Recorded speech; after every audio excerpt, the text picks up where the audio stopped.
Assalamualaikum warahmatullahi wabarakatuh. Perkenalkan, nama saya Imratul Aziza dari Universitas Muhammadiyah Gresik akan mempresentasikan penelitian saya yang berjudul Pengaruh Karakteristik Dewan Komisaris, Struktur Kepemilikan dan Ukuran Perusahaan terhadap Kinerja Perusahaan.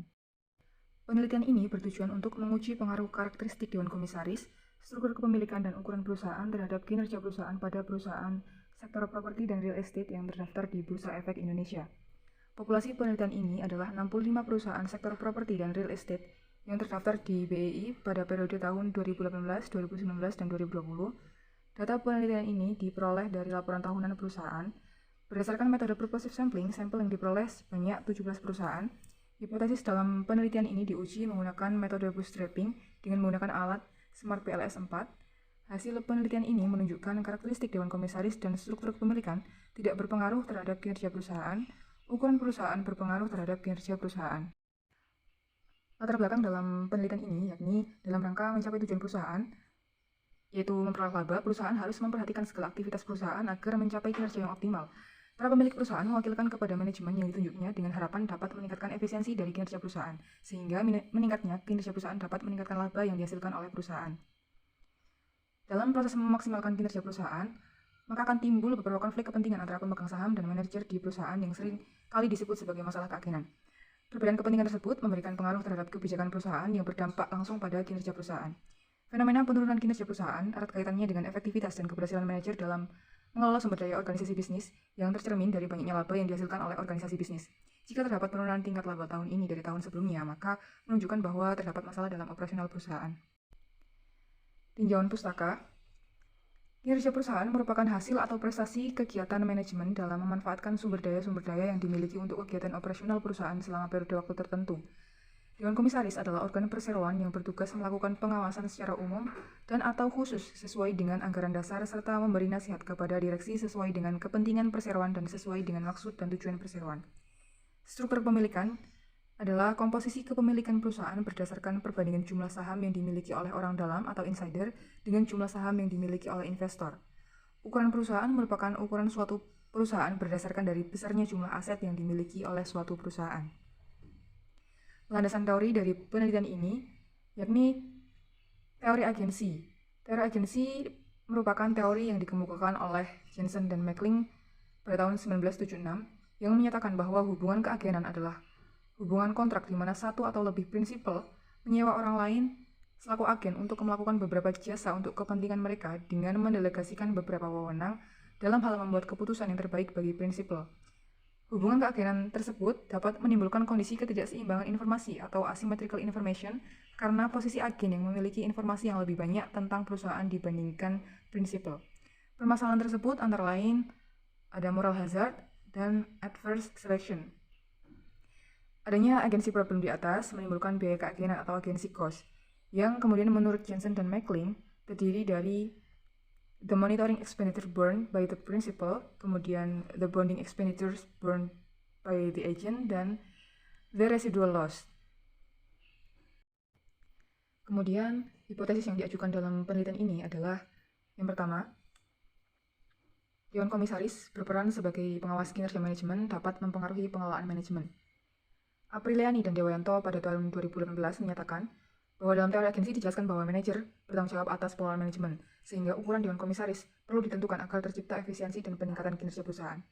Berdasarkan uraian di atas, maka hipotesis yang diajukan adalah H1, karakteristik Dewan Komisaris berpengaruh terhadap kinerja perusahaan. Kemudian, struktur pemilikan yang berbeda-beda akan memberikan pengaruh yang berbeda-beda pula terhadap kebijakan perusahaan yang berdampak pada kinerja keuangan perusahaan dikarenakan perbedaan kepentingan pemegang saham yang berbeda-beda.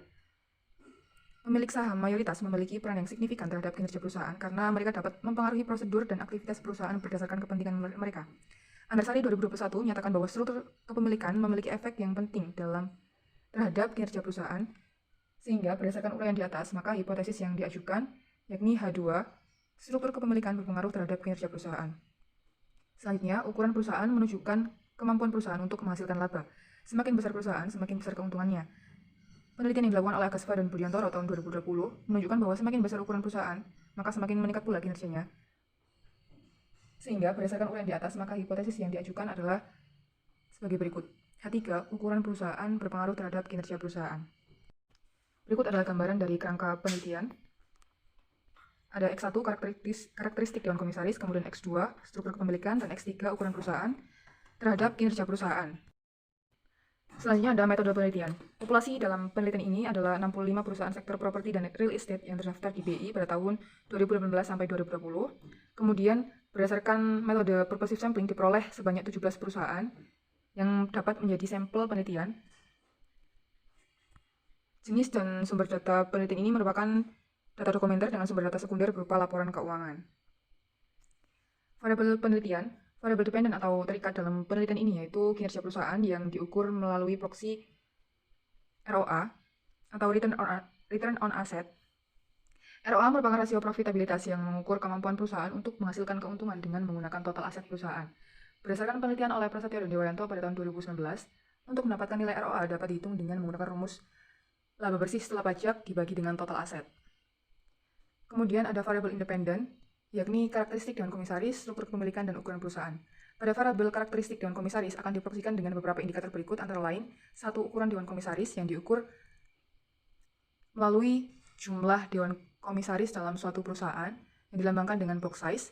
Kemudian yang kedua ada frekuensi rapat Dewan Komisaris yang dihitung berdasarkan jumlah rapat Dewan Komisaris yang diadakan dalam setahun dan dilambangkan dengan POC Meet. Kemudian yang ketiga ada Dewan Komisaris Independen. Proporsi komisaris independen menunjukkan jumlah komisaris dari luar perusahaan yang tidak memiliki hubungan apapun dengan perusahaan dengan rumus perhitungan POC in sama dengan jumlah komisaris independen dibagi dengan jumlah Dewan Komisaris. Yang keempat ada keragaman gender Dewan Komisaris. Variabel keragaman gender dalam penelitian ini menunjukkan keberagaman dalam Dewan Komisaris yang ditunjukkan dengan adanya komisaris wanita yang ada dalam susunan anggota Dewan Komisaris yang dihitung dengan rumus POC div sama dengan jumlah komisaris wanita dibagi dengan jumlah Dewan Komisaris. Selanjutnya ada variabel struktur kepemilikan akan diproyeksikan dengan indikator sebagai berikut. 1. Kepemilikan institusional. Kepemilikan institusional merupakan proporsi pemegang saham yang dimiliki oleh institusi keuangan dan non-keuangan. Berdasarkan penelitian Sari dan Zubaidi pada tahun 2021, kepemilikan institusional diukur dengan rumus INS sama dengan jumlah saham yang dimiliki oleh institusi dibagi dengan jumlah saham yang beredar. Kepemilikan manajerial adalah besarnya kepemilikan saham yang dimiliki oleh manajemen. Berdasarkan penelitian Sari dan Zubaidi 2021, kepemilikan manajerial diukur dengan menggunakan rumus MOW sama dengan jumlah saham yang dimiliki oleh manajemen dibagi dengan jumlah saham yang beredar.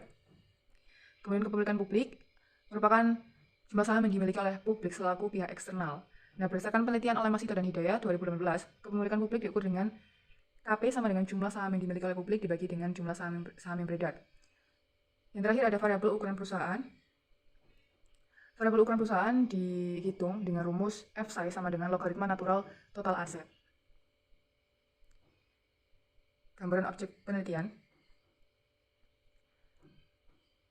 Hasil dari uji statistik deskriptif. Nah, dari hasil analisis ini menunjukkan nilai rata-rata yang diperoleh dari masing-masing indikator dari setiap variabel. Di sini menggunakan 51 sampel data dengan hasil rata-rata yang diperoleh box size sebesar 4,686, kemudian rata-rata yang diperoleh oleh POC Meet sebesar 6,275, rata-rata yang diperoleh POC in sebesar 0,404, kemudian rata-rata yang diperoleh oleh POC div sebesar 0,165, rata-rata yang diperoleh INS sebesar 0,623, rata-rata yang diperoleh oleh MOW sebesar 0,073, rata-rata yang diperoleh KP sebesar 0,335, kemudian rata-rata yang diperoleh F size sebesar 27,634, dan rata-rata yang diperoleh oleh ROA sebesar 0,038. Selanjutnya ada uji hipotesis. Uji hipotesis yang digunakan dalam penelitian ini adalah uji hipotesis dengan menggunakan bootstrapping dengan syarat jika nilai probabilitas atau p-value kurang dari 0,05 maka variabel laten eksogen atau variabel independen mempunyai hubungan atau pengaruh yang signifikan. Namun, jika nilai probabilitas atau p-value-nya lebih dari 0,05, maka variabel laten eksogen atau variabel independen mempunyai hubungan atau pengaruh yang tidak signifikan.